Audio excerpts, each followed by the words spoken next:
Hello, and welcome to Need to Know, your weekly investment podcast brought to you by the experts at Coutts.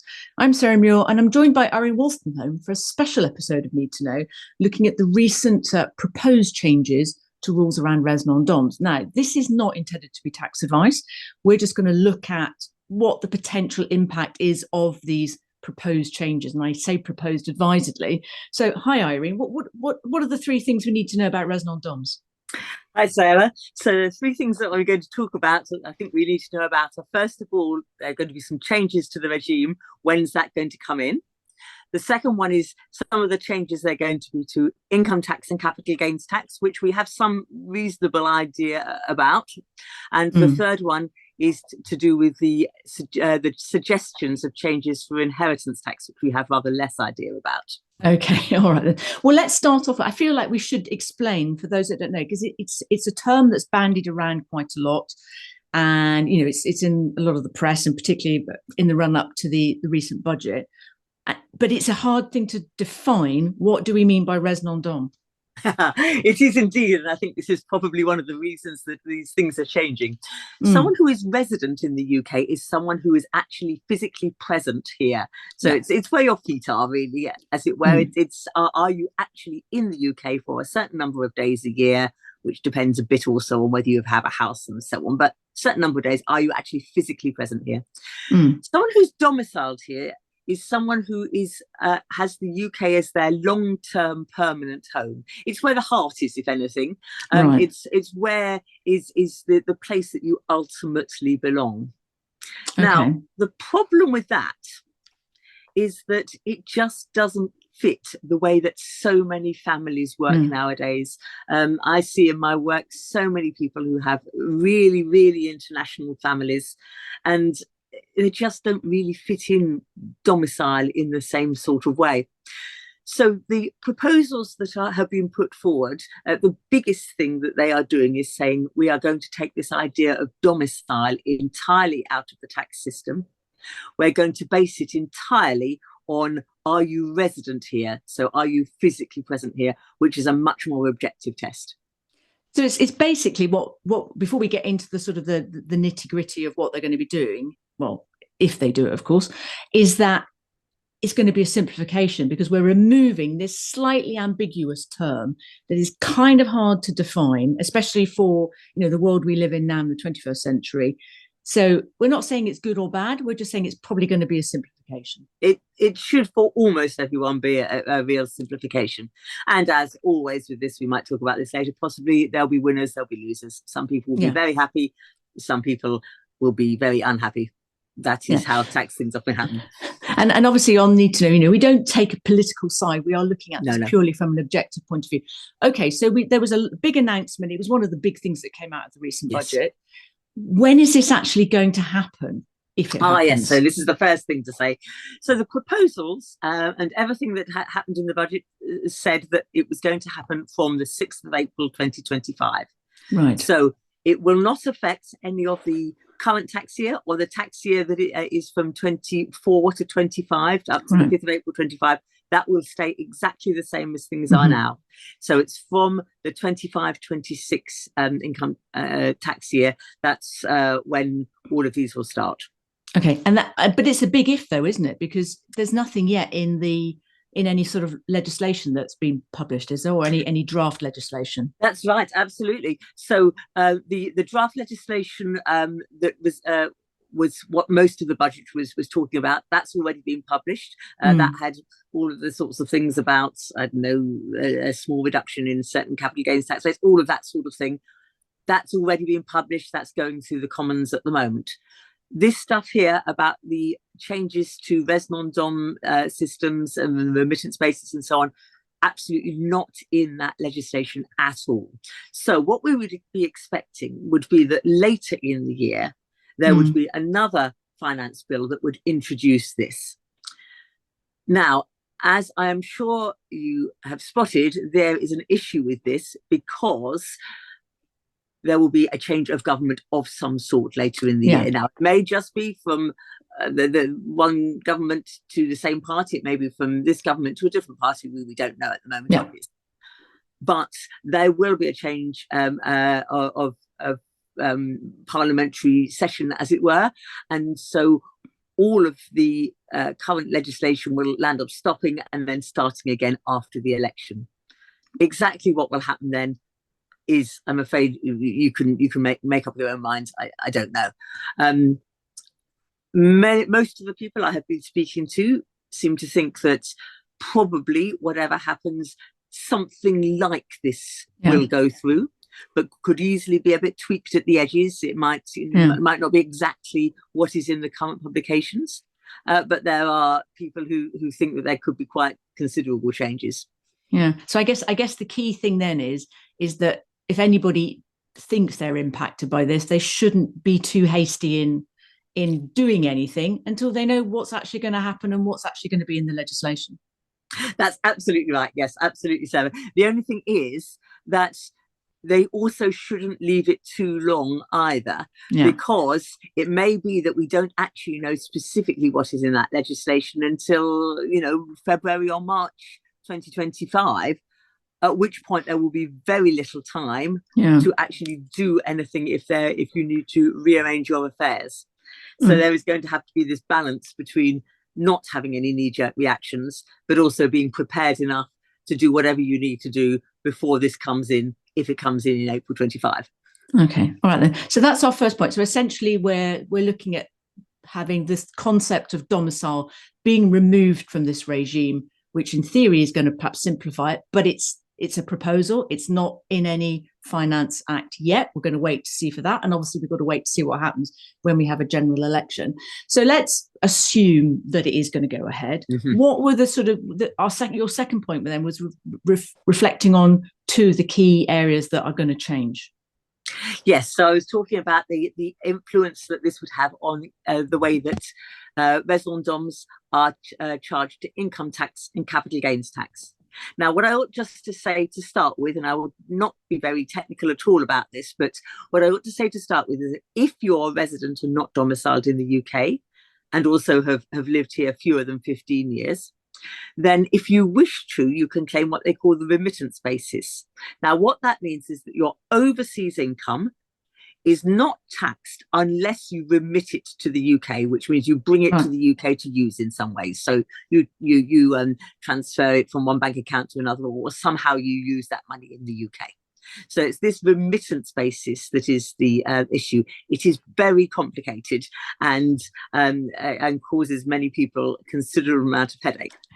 Now, what they're going to do instead, they say, according to the proposals, is to say, okay, let's forget about all this remittance basis stuff. From April 2025, they will say, if you have not been resident in the UK for the last 10 years, that's quite a long time, 10 years. Yeah. But, if you may not have ever been resident in the UK, but if you've been non-resident for 10 years, for the first 4 years that you're resident in the UK, you're going to have a special foreign income and gains regime. And they call it FIG, foreign income gains regime. And for those first 4 years, what they say is that you won't pay tax on any of your overseas income. Right. After that, once you get to year 5, you pay tax on your worldwide income. Okay. Now, that's foreign income. Right. You can keep outside the UK or you can bring it to the UK. It doesn't matter. It doesn't matter if you remit something or not. You just don't pay tax on it. And presumably because of reciprocal arrangements with other nations, you're not going to be paying tax on that twice on that worldwide income, That's the usual thing.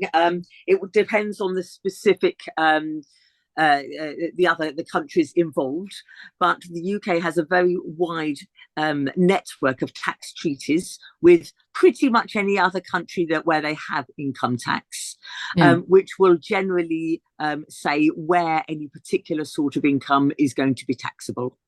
Okay. So normally, if, for example, you have a rental income in a foreign country, that will normally first be taxable in the foreign country. Yeah. And then in the UK, if you have to put it in your tax return, you put it in your tax return and you say, by the way, I have paid X amount in the foreign country, and it is taken into account. So you don't pay tax twice.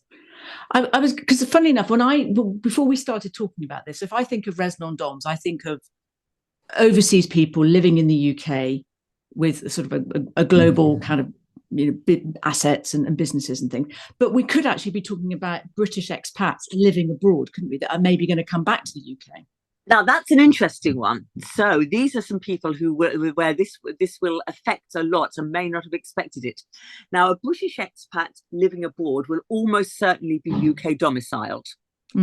So they would not normally be able to claim this res non-dom thing, this idea that you're not domiciled, basically. But because they're taking domicile out of the tax system, it will mean that if you have been not resident for the last 10 years or more, then this foreign income and gains regime will apply for 4 years. So yes, it is very likely to apply to an expat. Maybe you've been working abroad for 15 years or something, and you're coming back. The first 4 years, you wouldn't be taxed on your foreign income and gains. So that could be a really interesting situation for people who are expats. Okay. And what about the capital gains tax? How is that changing then? So capital gains tax, again, if you're a res non-dom, will be taxable on the remittance basis. Again, for those first 4 years, if you've got overseas gains, they just won't be taxed in the UK, and you can bring them to the UK or not, as you like. I think what I'm taking away from this is, because my brain is being slightly bamboozled by this, it's complicated. It's already complicated. The transition, you need to know what you're doing, basically, don't you? Yes, you do. And you do need to have advice about this. There are, by the way, 2 or 3 specific transitional rules, which again you specifically need to get advice on, but that will help people who, for example, were using the res non-dom basis, won't be able to in the future. So they are saying that for the very first year that this happens, you won't pay tax on your worldwide income. You'll only pay tax on half of it, which is, I suppose, quite a bit of a concession. There's also a sort of way where you can bring to the UK money that you previously have had outside the UK and not paid tax on. Yeah. And you can bring that to the UK only paying 12% tax, whereas otherwise it would be up to 45%. So we may find that a lot of people find that very useful. Yeah. And finally, there's something to do with capital gains tax on overseas assets. If you've had them before 2019, you can rebase them. So there are a few things that are in the proposals at the moment. Now, we have yet to see whether they turn up in the law, whether this is the sort of thing that would be very easy for a future government to tweak a bit. But there are these sort of things to sort of sugar the pill slightly, I think. Yeah, I was just going to say, I'm glad you said that, because I was going to just say that obviously at the moment these are assumptions based on what they've told us is going to be enacted, but we don't know for sure. Yes. Because a lot can happen between now and April 2025. Yeah. Okay, well that's one that is sort of reasonably kind of, we've got a good idea about. But the third point is very kind of speculative, isn't it? Yes, well, this is about inheritance tax.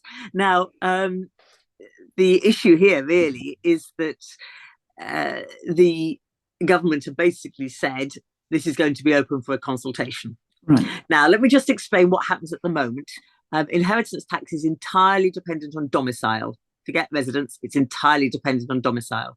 They're going to take domicile out of the system, so it will become dependent on residence. So it's quite a big change for inheritance tax. Yeah. Now, at the moment, if you are not domiciled in the UK, you do not pay tax on any of your offshore assets. Inheritance tax on any of your offshore assets. So if you die or if you make a big trust, they're the main times you pay inheritance tax. You won't pay inheritance tax on your offshore assets. There are a couple of other things they call exclusive property, including some sorts of collective investment funds as well that you don't pay tax on, inheritance tax. If you are UK domiciled, on the other hand, even if you've lived overseas for 20 years, if you're UK domiciled, you pay inheritance tax on your worldwide assets. So anything, anywhere in the world. Now, the idea that what they are proposing is that this will change to a residence-based regime. So the proposal appears to be that if you've been non-resident for 10 years, So you can start having this foreign income and gains thingy that I was talking about earlier. For the first 10 years that you are in the UK, then you are paying tax only on your UK assets. Right. Then after 10 years, it's on your worldwide assets. So that seems to be the proposal. Yeah. There's also a proposal that there's what they call a tail. Now, that's basically if you leave the UK. Okay. And they're saying if you leave the UK and you were already going to be taxed on your worldwide assets, then you will carry on being subject to inheritance tax on your worldwide assets for 10 years. Okay. Now, this is quite an interesting one because it's at the moment, if you're non-dom and you leave the UK, you're only subject to inheritance tax usually for 3 or 4 years, and then you go out of it, depending slightly on the exact situation. But if you're a UK domicile, maybe an expat, you never ever stop being subject to inheritance tax unless you completely say this is not my domicile anymore. So it's going to be less good for the departing res non-dom, but potentially much better for someone who's lived abroad for a long time, a British expat. Now, this, however, is always subject to consultation. Yeah. They're going to consult on this over the summer. Okay. So if you want to, you can find the document and have your say. You write into them and tell them what you think about it. It's the sort of thing with consultations, it tends to be mainly, maybe the big sort of accountancy law, STEP, Society of Trust and Estate Practitioners, that sort of bodies that will tend to write in and give their comments on specific things that they think will work. But anyone is welcome to if they want to. There will be all sorts of questions about some of the details about inheritance tax. And there will be things like the amount of time this will take and so on. So we'll see. We just don't know. Would then, if assuming they have they're going to have the consultation, if they come to some conclusion about what they want to do, would this also then come into being in April 2025, or could this potentially be further down the line? Yeah. Well, again, that's an extremely good question. The way that it's written says that it certainly won't be before 2025. Right. I've certainly spoken to a number of other people who think actually they might leave it for another year or so, just because it is so complicated and they just need to get it all right. I really don't know. So not before 2025, possibly slightly afterwards. Okay. There is something I would just like to talk about trusts, if I may. People who are not domiciled in the UK, so they've maybe not lived in the UK for very long from elsewhere, have been able for many years to set up a trust using their offshore assets before they become domiciled in the UK, and anything in that trust, as long as they run it properly, stays outside inheritance tax. Okay. Whatever happens. Now, these were made particularly attractive in a few years ago. There was something called protective trusts. Anything inside the trust, if there was any income and things, no income tax and so on. They are talking about changing that.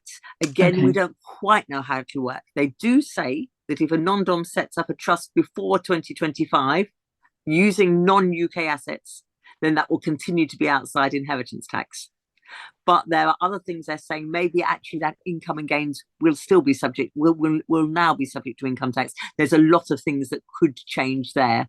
So there'll be a lot of people poring over the legislation, seeing about what does and doesn't work. Can we maybe change what's inside the trust to make it less subject to income tax? What should we do? We just don't know. So there's going to be a big bit of work on that in the future. It sounds like from what you're saying that there are going to be winners and losers out of this. Yeah, very much so. You would be very much a winner if you were, for example, a UK domiciled expat, been away for non-resident, not living here for at least 10 years. Maybe you've been working abroad all that time or whatever. Then if you come back to the UK, you've got this special regime. If you remain outside the UK, you're definitely out of inheritance tax on anything apart from UK assets, obviously. So in that case, you may be a real winner with this. And I can certainly think of 2 or 3 clients I've spoken to over the last couple of weeks who will find life very much easier because of that. You will obviously be rather less happy if you are one of the sort of people who's been a res non-dom living here for maybe 6 or 7 years, thinking that actually you can use the remittance basis for, well, you could use it till you've been resident 15 years. So you thought you might have, quite a number of years still to use the remittance basis. And suddenly you're going to find that in just over a year's time, you're going to be subject to tax on your worldwide income and gains. That's needs a lot of thinking about and planning. Yeah. Okay. Well, thank you very much, Irene. It's been fascinating. And I now am a lot wiser about the subject of res non-doms than I was at the start. So for me, then the key takeaways are, first of all, if this passes into law, it's not going to happen until April 2025. I think that's the first thing.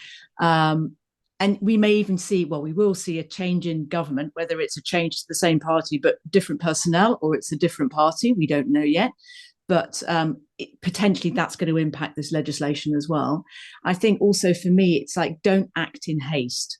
Don't rush out and start doing things, because you could end up you're acting before the legislation has changed. However, you gave very good sort of suggestion there, which is, but you should be starting to talk to an expert now, because once these changes do start to happen, they're going to happen quite quickly.